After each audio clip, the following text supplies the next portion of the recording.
The former Labour leader made his debut as a radio presenter, standing in for Jeremy Vine on Radio 2. Next week, the former Conservative leader Ian Duncan Smith will take his place behind the microphone.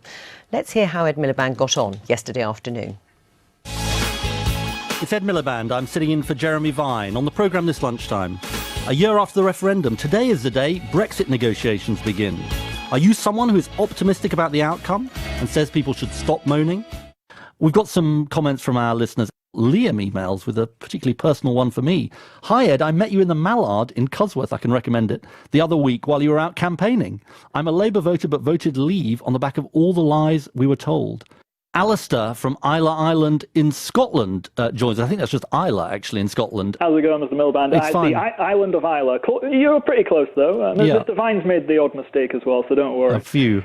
Because this is so important, Ed, that my mum is not a prejudiced person, and that's why I find Brexit and talking to my mum about Brexit so difficult. Of course. And look, Andy, we are incredibly grateful to you both for sharing your story and your emotion with us.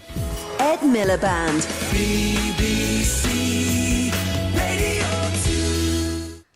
Jingle-tastic. And we've been joined by the Telegraph's radio critic Gillian Reynolds and the presenter of the Nigel Farage show on LBC. He may also be familiar to some of you from his former career in politics, or maybe not so former, but we'll ask that as we get to the end. So, as someone who's experienced as a radio presenter, how do you think he got on, Ed Miliband? Well, not bad.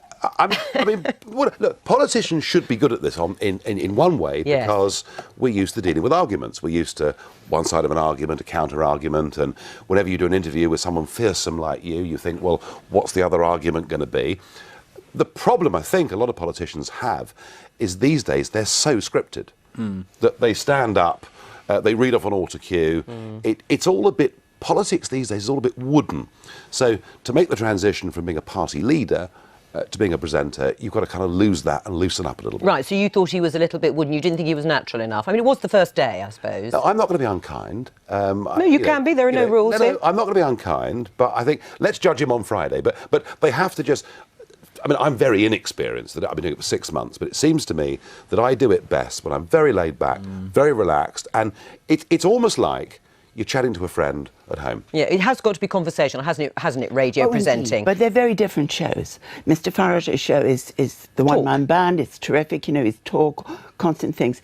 The Jeremy Vine show is a very structured show, and it's run largely by the editor, who will have been on his ear saying, go to the music, whatever. So he has to play records, take the calls, run to time, and somebody's very tightly structured, and it has a very experienced editor.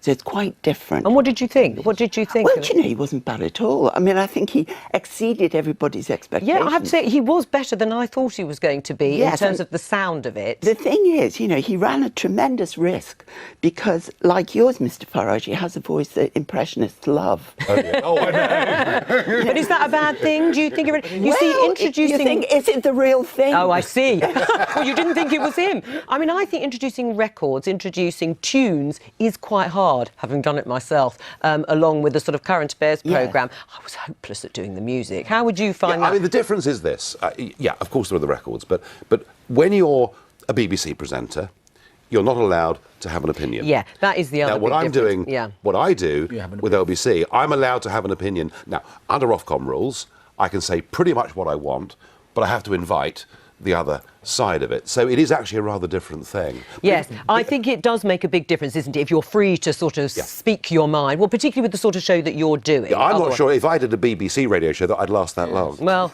I'm not sure you'll ever find out. But anyway, do you think it's a good idea for politicians, former politicians, current ones to do this? I was going to say, Gillian, actually, I mean, Ed Miliband is yesterday politically, so he has a freedom. And Ian Duncan Smith is tomorrow? No, I didn't. He's doing next week. You ought to be a politician, actually. Putting words into other people's mouths.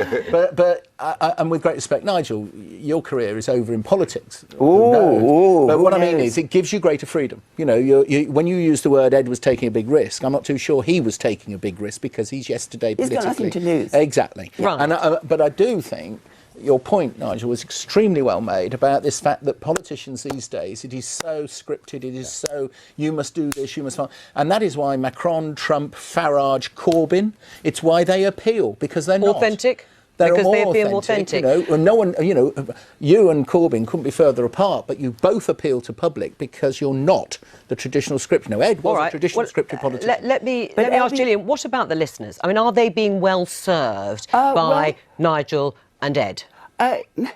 Yes, I do think so, except Nigel, I'm sure he won't mind me saying, is a bit of a one-trick pony here, because he's got one issue and he goes on about it, and everyone tells me I've got the best job. I'm not sure everyone that's true, tells me I've got the best job in the world, and then I point out to them I have to listen to you at least once a week, and they quail because you do tend to, when people ring up and say, well, you were wrong about this, you're wrong about that, you say that was a very interesting point, next call. Oh, so are you cutting people off who don't agree with you, Nigel? I tell you what, there are other presenters on that show who demean people who've got the alternative opinion. Or the only time I would cut somebody off is if they're rude. I'm very polite to all of them, actually. I am. Right, well, what about this former political career? Is it definitely former, or is there another comeback? Lord Jones has just written me off, so that's the end of it. Actually, don't get out of it. I was going to say, don't get out of it that way. Come on, are you going to get back into politics? Are you going to stand for leader? Feebly.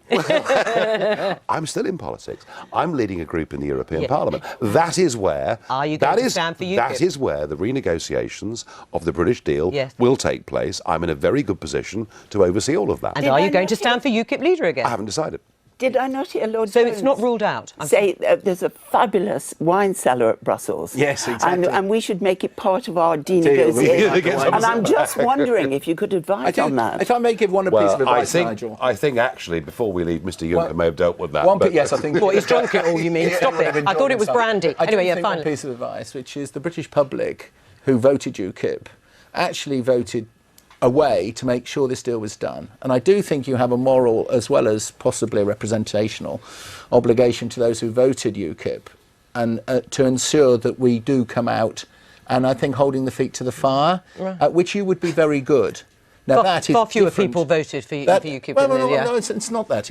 I'm sorry, I was trying to take it away from party politics. What I was trying to say is... On the point of the Brexit, the referendum... You are seen as Brexit. And I think you have when are you going to make up your mind? Which is why I'm going to see this thing through for 2 years in the European Parliament. As far as UKIP's concerned, I'm still thinking. You're still thinking about it. Well, come on and tell us when you've made up your mind. Thank you both very much. Thank you.